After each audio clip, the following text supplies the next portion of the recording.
நிலா சோழன் கல்யாணம் முடிஞ்சு சந்தோஷத்துல படு ஜாலியா இருக்கிற நடேசனை உங்களுக்கும் பிடிக்குமா? அப்ப இந்த வீடியோவுக்கு லைக் பண்ணிட்டு வாங்க நாளைக்கான ப்ரோமோக்கான ப்ரிடிக்ஷன் என்னன்னு பார்க்கலாம். காலையில ஆபீஸ் போறதுக்காக கிளம்பி நிக்கிறாங்க நிலா. அதே சமயம் சோழன் நிலாவை பார்த்து வழிஞ்சுக்கிட்டே போய் நிலாவோட கைய நீவிக்கிட்டே சொல்றாரு, இன்னைக்கு என்ன கண்டிப்பா ஆபீஸ் போயே ஆகணுமா நிலா அப்படின்னு கேட்க, உடனே நிலா, சாரு காலங்காத்தாலேயே வா போங்க போங்க எனக்கு டைம் ஆகுது அப்படின்னு சொல்லிட்டு இருக்க, வெளியில சத்தம் கேட்குது. பார்த்தா சேரன், சோழா நிலா ஒடியாங்கப்பா அப்படின்னு சொல்றாரு. அவசர அவசரமா என்னமோ சத்தம் கேட்குதுன்னு சொல்லிட்டு நிலாவும் சோழனும் வெளியில ஓடி வர, சேரன் தன்னோட மடியில கீழே மயக்கம் போட்டு விழுந்திருக்கிற அப்பா நடேசனை தூக்கி வச்சுக்கிட்டே கதறாரு. அப்பா என்னப்பா ஆச்சு அப்படின்னு சொல்ல, உடனே அங்க நிலா, அண்ணா இருங்கண்ணா நான் தண்ணி எடுத்துட்டு வரேன் அப்படின்னு சொல்லிட்டு அவசர அவசரமா உள்ள போய் ஒரு செம்பில் தண்ணி எடுத்துட்டு வர்றாங்க. வந்து முகத்துல தெளிச்சும் நடேசன் கண்ணை திறக்காததால உடனே சோழன், அண்ணே நான் காரை எடுக்கிறேனே, சீக்கிரமா அப்பாவை ஹாஸ்பிட்டல் கூட்டிட்டு போவனே அப்படின்னு சொல்றாரு. அதே சமயம் நிலாவும், ஆமாண்ணே எனக்கு என்னமோ இப்போ மூச்சு கூட கொஞ்சம் கம்மியாக விடுறாரு, கையில் பல்ஸ் எல்லாம் கொஞ்சம் டவுன் ஆகிற மாதிரி இருக்குண்ணே, எனக்கு பயமா இருக்குண்ணே, நமக்கு அப்பா வேணுண்ணே அப்படின்னு சொல்லிட்டு நிலா கதறி அழுகிறாங்க. அதே சமயம் சோழனும் அவசர அவசரமா போய் எடுத்துட்டு வர கரெக்டா வானத்தையும் உள்ள வர்றாங்க வீட்டுக்கிட்ட. அப்ப என்னாச்சு, ஏன் இப்படி ஓடுறீங்க எல்லாரும் அப்படின்னு சொல்லிட்டு அங்க வீட்டுக்கு முன்னாடி வந்து பார்க்க நடேசன் கிடக்கிறதால, ஐயோ என்னாச்சு இவருக்கு அப்படின்னு சொல்லிட்டு வானத்தையும் பதறி போயிடுறாங்க. அதே சமயம் அங்க சோழன் காரை ஸ்டார்ட் பண்ண காரும் ஸ்டார்ட் ஆக மாட்டேங்குது.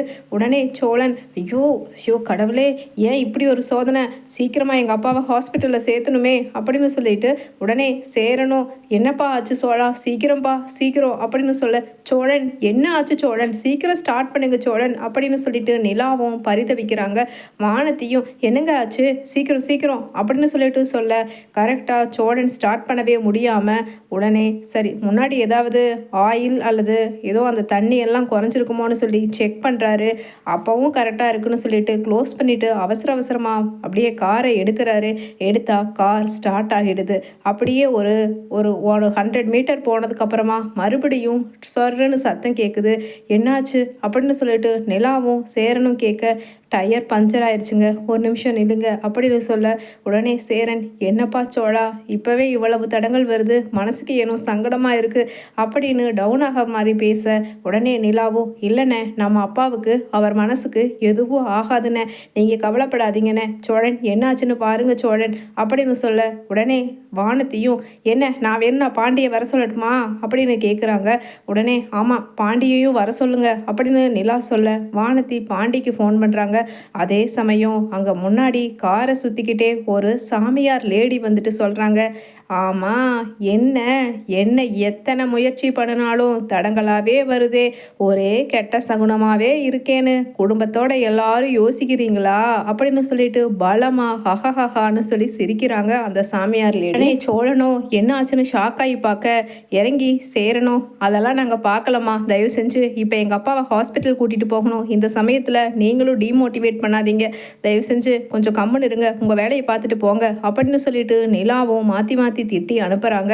அதே சமயம் நான் போக மாட்டேன், ஏன்னா இந்த ஐயாவோட உயிர் இதோ புதுசாக மஞ்சள் காயாத சரடு கட்டி மாங்கல்யம் போட்டிருக்கிற இந்த பொண்ணோட ஜாதகத்தினால போகுது அப்படின்னு மறுபடியும் சொல்ல, உடனே சேரன், என்ன சொல்ற, பேசாமல் எங்கிருந்து போன்னு சொல்கிறல்ல அப்படின்னு மிரட்டுறாரு.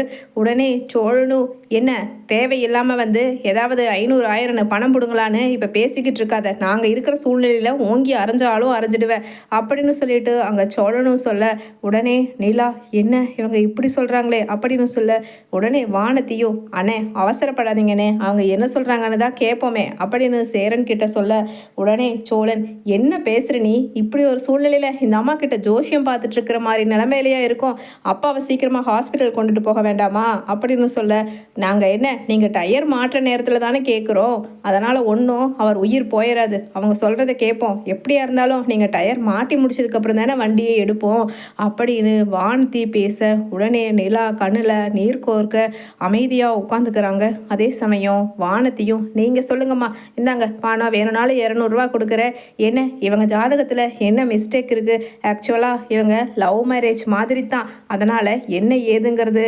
ஜாதகம்லாம் நாங்கள் பார்க்கலம்மா, சொல்லுங்கள் இதனால் குடும்பத்துக்கு ஏதாவது ஆபத்து வருமா, குறிப்பாக அந்த வீட்டில் 4 ஆம்பளை பசங்க இருக்காங்க, அவங்கள 3வது பையன் என் புருஷன் ஆக போகிற பாண்டிக்கு ஏதாவது பிரச்சனை வருமா அப்படின்னு எல்லாம் நோண்டி நோண்டி கேட்க சேரனுக்கு ரொம்ப அப்செட் ஆகுது. அதே சமயம் வேற யாருக்கும் ஆபத்து வராது, அந்த குடும்பத்தோட மூத்த உசுறு கிடக்கிறாரே இந்த பெரிய ஐயா, அவரோட உயிரை எடுக்காம இவளோட ஜாதகம் விடாது அப்படின்னு சொல்ல உடனே அங்கே இதை பாரு வானதி, அவளை அடித்து துரத்துறனோ இல்லையோ உன்னை அடித்து துரத்திடுவேன், பாண்டிக்கு மட்டும் இந்த விஷயம் தெரிஞ்சிச்சுன்னா அதுக்கப்புறம் உன்னை என்ன பண்ணுவான்னு தெரியாது அப்படின்னு சொல்லிட்டு அங்கே டயரை மாட்டிக்கிட்டே கீழே உட்காந்துட்டு சோழன் சொல்ல உடனே அந்த ஜோசியக்கார பொம்பளை சொல்கிறா, சரிம்மா இவ இந்த வீட்டில் இருக்கிற வரைக்கும் நிச்சயமா அந்த வயசானவர் சாகாமல் விட போகிறது கிடையாது தம்பி, உன் பொண்டாட்டி தானே, அவ ஒட்டு மொத்தமாக அவளோட வாரிசு உங்கள் குடும்பத்தில் கலக்கறக்கு விடாமல் நீ விவாகரத்து கொடுத்து அனுப்புனாத்தான் இவர் நல்லா இருப்பார், அதுக்கப்புறம் நீங்கள் என்ன முயற்சி செஞ்சாலும் இப்போ டயர் பஞ்சரான கதை தான், போங்க உங்கள் குடும்பத்தோட நிலமை அப்படின்னு சொல்லிட்டு போயிடுறாங்க. எப்படியோ டயர் எல்லாம் மாட்டி எல்லாருக்குமே பாண்டிக்கு பல்லவனுக்குன்னு எல்லாருக்குமே விஷயம் தெரிஞ்சதுக்கு அப்புறமா ஹாஸ்பிட்டல் போய் ரீச் ஆனதுக்கப்புறம் டாக்டர் சொல்லிடுறாங்க, இவருக்கு இங்கே ஹார்ட்டில் போகிற ஹோல்ஸில் ஒரு பிளாக் இருக்குது, அதில் என்ன ஆகுங்கிறது எங்களால் சொல்ல முடியாது, ஏகதேசம் அது என்னதான் ஆப்ரேஷன் பண்ணி ரிமூவ் பண்ணி கரெக்ட் பண்ணாலுமே இவரோட ஏஜ் மற்றும் இவரோட liver condition also not satisfied, அதனால் இமீடியட்டாக 2-3 ஆப்ரேஷன்ஸ் பண்ண வேண்டிய நிலைமையில தான் இருக்கார், அதுக்கப்புறமும் இவர் பொழைப்பாருங்கிறது எங்களுக்கு தெரியல, இன்கேஸ் நீங்கள் பண்ணாமையே விட்டுட்டீங்கன்னா கூட இன்னும் கொஞ்ச நாளைக்கு இருக்கிறதுக்கு சான்ஸ் இருக்குது அப்படின்னு சொல்ல உடனே நிலா என்ன அந்த ஜோசியக்காரி சொன்ன டென்ஷன்லேருந்தே மீள முடியாமல் தலை வலியோடு இருக்கிற நிலாவுக்கு இப்படி டாக்டர்ஸ் ரெண்டும் கெட்டத்தனமாக ஆப்ரேஷன் பண்ணாமல் இருந்தால் ஏதோ 1 மாதம் 2 மாதத்துக்கு தாங்கும், ஆப்ரேஷன் பண்ணுனா பொக்குன்னு போனாலும் போயிடுவார், அதே சமயம் சுத்தமாக நல்லானாலும் ஆகலாம், அது எங்கள் கையில் இல்லைன்னு சொல்லி ட்விஸ்ட் வச்சு பேசியதால் என்ன பண்ணுறதுன்னு தெரியாமல் குழப்பத்தில், அதே சமயம் தனக்கு முன்னாடி ஒரு பாடியை அப்படியே ஸ்ட்ரக்சரில் வச்சு தள்ளிக்கிட்டே போகிறாங்க. அப்போ பின்னாடியே அந்த பொண்ணோட பாடியில் இருக்கிற அந்த பாடியாக இருக்கிற அந்த லேடியோட அம்மா அழுதுகிட்டே போகிறாங்க. இந்த குழந்தை வயிற்றில் ஆனப்பவே அதோட ஜாதகத்தில் கண்டிப்பாக அவள் பெத்த தாயை எடுத்துருன்னு சொல்லியிருந்தாங்க, அதுக்கப்புறமும் என் குழந்தை தான் முக்கியம்னு சொல்லி இப்போ அவளே இப்படி அவளோட உயிரை அவளே சாகடிச்சிட்டாளே பாவி, நான் சொன்னனே அப்படின்னு சொல்லிட்டு தலையாக அடிச்சுட்டே போகிறாங்க. அதை கேட்டு நிலா அப்போ ஜாதகத்தில் இருக்கிறதெல்லாம் உண்மையானே அப்படின்னு அழுகிறாங்க.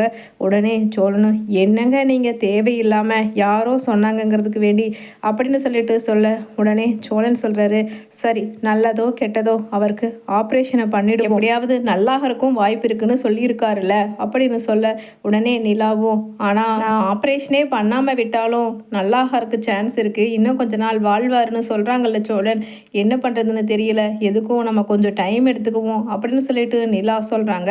அதே சமயம் எல்லாருமே வீட்டுக்கு வந்துடுறாங்க. நடேசனை அப்போதைக்கு இன்ஜெக்ஷன் அண்ட் டேப்லெட் கொடுத்து வீட்டுக்கு வந்ததுக்கப்புறமா மறுநாள் நடேசன் வீட்டுக்கே வராததால் நைட்டு 11 மணி ஆகி எங்கே போனார் இவர் அப்படின்னு எல்லாருமே டென்ஷனில் காத்துக்கிட்டு இருக்க மறுபடியும் ட்ரிங்க்ஸ் பண்ணிக்கிட்டு சிரிச்சுக்கிட்டே வர்றாரு நடேசன். அதை பார்த்துட்டு சேரன் நிலா எல்லாருமே போய் எங்கெங்கே போனீங்க, உங்களை காணான்னு கொஞ்ச நேரத்தில் நாங்கள் பயந்துட்டோம்ல அப்படின்னு சொல்ல உடனே நடேசன் சிரிச்சுக்கிட்டே என்ன நான் எங்கேயாவது போன இடத்துல செத்து போயிட்டேன்னு பயந்துட்டீங்களா அப்படின்னு சிரிக்கிறாரு. உடனே உங்களால தாங்க இப்படி ஒரு டிஃபிகல்ட்டான சுச்சுவேஷன்லையும் இப்படி ஜாலியாக பேச முடியும் அப்படின்னு நிலா ரொம்ப வருத்தத்தில் பேச உடனே அங்கே நைட்டு சோழன் கிட்ட நிலா சொல்கிறாங்க, சோழன் நான் இங்கேருந்து போயிட்டேன்னா உங்கள் அப்பாவுக்கு க்யூர் ஆகிறதுக்கு சான்ஸ் இருக்குல்ல அப்படின்னு சொல்ல உடனே நிலாவும் என்னங்க பேசுகிறீங்க, தேவையில்லாமல் இப்படியெல்லாம் நீங்கள் உங்களை போட்டு கன்ஃபியூஸ் பண்ணாதீங்க அப்படின்னு சொல்ல இல்லை சோழன் இல்லை, எனக்கு மனசு கேட்காம மறுபடியும் ஒரு பக்கமாக இன்னைக்கு அன்னைக்கு சாயங்காலம் நான் போய் ஜோசியம் பார்த்தேன், அதுலேயும் அப்படி தான் சொல்லியிருக்கு அப்படின்னு சொல்லிட்டு நிலா சொல்ல சோழன் சொல்கிறாரு, இல்லைங்க, எங்கள் அப்பாவோட ஹாஸ்பிட்டல் ரிப்போர்ட்ஸ் அண்ட் ஃபைலை தூக்கிட்டு போய் நான் இன்னொரு பக்கம் பார்த்தேன். அங்கே என்ன சொல்லியிருக்காங்க தெரியுமா? அவருக்கு ஆப்ரேஷனே தேவையில்லை, டேப்லெட்ஸ்லேயே க்யூர் பண்ணிக்கலான்னு சொல்லியிருக்காங்க, இந்தாங்க அப்படின்னு சொல்லிட்டு அந்த ரிப்போர்ட்டையும் பார்த்த நிலா, அப்பா இவ்வளவுதானா, நம்ம பயந்துட்டோமா அப்படின்னு சொல்ல உடனே அங்கே சோழன் சொல்கிறாரு, இது வேறங்க, நான் அந்த சாமியார் பொம்பளைய மறுபடியும் பார்த்தேன். அவள் சரியான பக்கா ஃப்ராடுங்க. அவள் வாயில் பான் பராக் போட்டுட்டு ரோட்டோரமாக நின்றுக்கிட்டு இருந்தா. அவளை பிடிச்சி நான் விசாரித்தேன், ஏன் இப்படியெல்லாம் பொய் சொல்கிற, சாமியார் மாதிரி வேஷம் போட்டுட்ருக்க, இப்போ சுடிதார் போட்டுட்டு என்னமோ பிட் பாக்கெட் அடிக்கிறவளை போல் நிற்கிற, உன்னோட வேஷம்தான் என்ன அப்படின்னு சொல்லிட்டு நான் விசாரித்தேன். அதுக்கப்புறம் தான் தெரிஞ்சிச்சு, அவள் எங்கள் அத்தை கஸ்தூரியும் பெரியப்பாவும் பணம் கொடுத்து நம்ம கல்யாணம் ஆனதில் பொறுக்காமல் இருந்ததால் வீட்டை விட்டு உங்களை துரத்தணும்னு இப்படி பண்ணியிருக்காங்கன்னு. நீங்கள் உண்மையாலுமே ஜோசியம் பார்த்தீங்களா அப்படின்னு கேட்க உடனே நிலாவும், இல்லை, நான் எதுக்கும் அங்கே பார்த்த இடத்துல அப்படியெல்லாம் இல்லைன்னு தான் சொன்னாங்க. இருந்தாலும் என் மனசு உறுத்திக்கிட்டே இருந்துச்சு. நம்ம இங்கிருந்து கிளம்பி போயிட்டா அவர் நல்லாயிடுவாரோன்னு சொல்லித்தான் நான் அப்படி நினச்சேன். எனக்கு அவர் ரொம்ப பிடிக்குங்க, உங்கள் அப்பா ரொம்ப வருஷம் வாழணுங்க அப்படின்னு சொல்லிட்டு சொல்ல உடனே சோழன் சொல்கிறாரு, இந்த அன்பு தாங்க முக்கியம். மாத்திரை மருந்து அதுக்கப்புறம் ஜோசியம் அதெல்லாமே ரெண்டாவது. மனுஷனை வாழ வைக்கிறது அன்பு. இந்த பாசத்துக்காகவாவது எங்கள் அப்பா 100 வயசு வாழ்வாருங்க. நம்ம இந்த டாக்டர்கிட்ட போய் மெடிசன்ஸ் மட்டும் வாங்கி கொடுத்து பார்ப்போம் அப்படின்னு சந்தோஷமாக முடிவெடுத்துட்டு அன்னைக்கு நைட்டு தூங்க போகிறாங்க சோழனும் நிலாவும்.